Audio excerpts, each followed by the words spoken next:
Bonjour à tous sur ConfTube, je m'appelle Nicolas et je vais vous présenter aujourd'hui un topo d'infectiologie sur le paludisme. Pour rappel, il existe 4 grands groupes de parasites, les protozoaires, les helminthes, les arthropodes et les micromycètes. Le topo d'aujourd'hui se concentrera sur les protozoaires dont fait partie Plasmodium. Le paludisme ou malaria est une protozoose due à Plasmodium. Il faut savoir qu'environ la moitié de la population mondiale vit en zone d'endémie palustre. Pour avoir quelques chiffres en tête, en 2016 dans le monde, 216 millions de cas de paludisme ont été estimés, ayant entraîné 445 000 décès, majoritairement chez l'enfant. En 2017, en France, 5220 cas de paludisme d'importation ont été recensés, ayant entraîné une dizaine de décès, souvent dû à un retard de diagnostic et de prise en charge. Le genre Plasmodium est un parasite des érythrocytes. Il faut savoir qu'il existe plus de 140 espèces, dont 5 sont retrouvées en pathologie humaine. Falciparum, Vivax, Ovallet, Malariae et Knowlesi, qui était la parasite habituelle des singes et qui s'est avéré être responsable d'une zoonose depuis le début des années 2000. Pour Falciparum, il faut savoir que c'est l'espèce la plus largement répandue à la surface de la planète. Elle entraîne la majorité des formes cliniques graves et pose le plus grand nombre de problèmes de résistance aux antipaludiques disponibles sur le marché. Son incubation est de 7 à 12 jours, avec des accès tardifs possibles jusqu'à 2 mois mais rares, et Falciparum représente 90% des cas de paludisme d'importation en France. Voici une carte de Plasmodium falciparum à la surface de la planète entre 2000 et 2017, simplement pour vous montrer que les zones endémiques sont sujettes à évolution, notamment avec les plans d'action de l'OMS qui ont permis une réduction de 21% de l'incidence du paludisme entre 2010 et 2015, et une réduction de 20% de la mortalité au niveau mondial sur cette même période. Concernant Vivax, il est largement répandu en Amérique du Sud et en Asie, et également en Afrique de l'Est. Des rechutes tardives sont possibles pendant 3 à 4 ans, dues à une forme particulière du parasite dormant dans les hépatocytes, c'est-à-dire les hypnozoïtes, et quelques formes graves sont possible, contrairement à ce qui est noté sur votre première page de votre référentiel Pili. Sa période d'incubation minimale est de 11 à 15 jours. Voici une carte de la répartition de Vivax à la surface de la planète, avec ce qui est intéressant, la zone hachurée en Afrique, où Plasmodium Vivax n'est habituellement pas transmis car la population n'est pas porteuse à la surface de ces hématies de l'antigène 2-Phi, qui permet aux parasites de rentrer dans les hématies. Concernant Ovallet, il est présent en Afrique intertropicale et dans certaines régions du Pacifique. Il est classiquement décrit en Afrique, là où Vivax n'est pas présent. Son incubation est de 15 jours au minimum, son évolution est bénigne mais des rechutes tardives sont possibles. Pour Malariae, il est présent de manière plus sporadique mais réparti sur les 3 continents tropicaux. Les recrudescences très tardives sont possibles de physiopathologies non comprises, et l'infection est considérée également comme bénigne. Il a une incubation plus longue, de l'ordre de 15 à 21 jours. Pour Knowlesi, c'est un parasite endémique d'Asie du Sud-Est qui est lié à la répartition des singes macaques dont il est l'hôte habituel.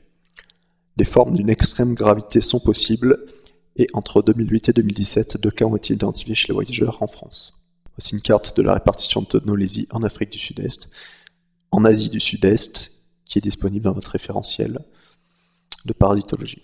Un petit tableau synthétique qu'il faudra apprendre par cœur, que je vous laisse mettre pause si vous désirez le visionner.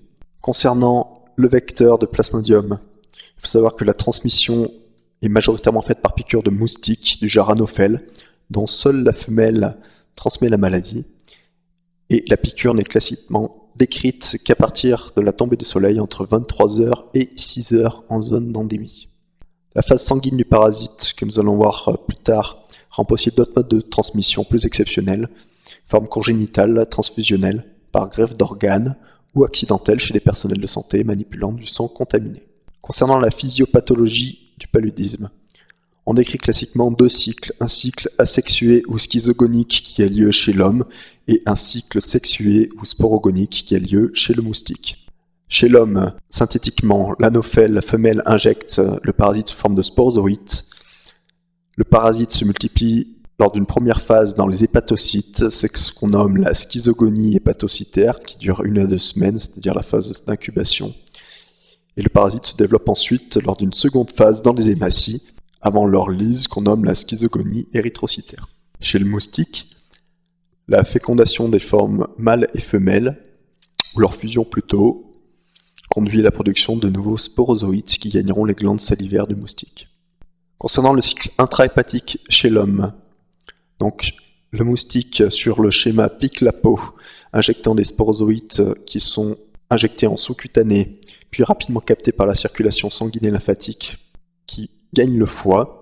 Au niveau du foie, le sporozoïte, une fois dans l'hépatocyte, prend le nom de trophozoïte, et en 7 à 15 jours, par réplication du matériel génétique sans scission de la membrane de celui-ci, se transforme en schizonte mature, qui entraînera la destruction de l'hépatocyte une fois arrivé à maturité, entraînant la libération dans la circulation sanguine de 10 à 30 000 mérozoïtes. Ces mérozoïtes libérés dans le sang parasiteront plutôt les hématies circulants, reprendront le nom de trophozoïtes, puis par le même phénomène multiplieront leur matériel génétique sans scission de leur membrane, pour prendre le nom de schizonte mature, et lors de la maturité de la schizonte, une lyse des hématies aura lieu libérant de nouveaux mérozoïtes dans la circulation sanguine, qui réinfecteront à leur tour de nouvelles hématies. Il faut savoir qu'il existe chez l'homme une forme médulaire, lors de laquelle certains trophozoïtes ne subiront pas de division nucléaire et matureront pour devenir des formes mâles ou femelles, dites gamétocytes mâles ou gamétocytes femelles, qui circuleront dans le sang pendant quelques semaines. Ces gamétocytes circulant dans le sang pendant quelques semaines seront captés lors d'une nouvelle piqûre d'anophèle sur l'homme.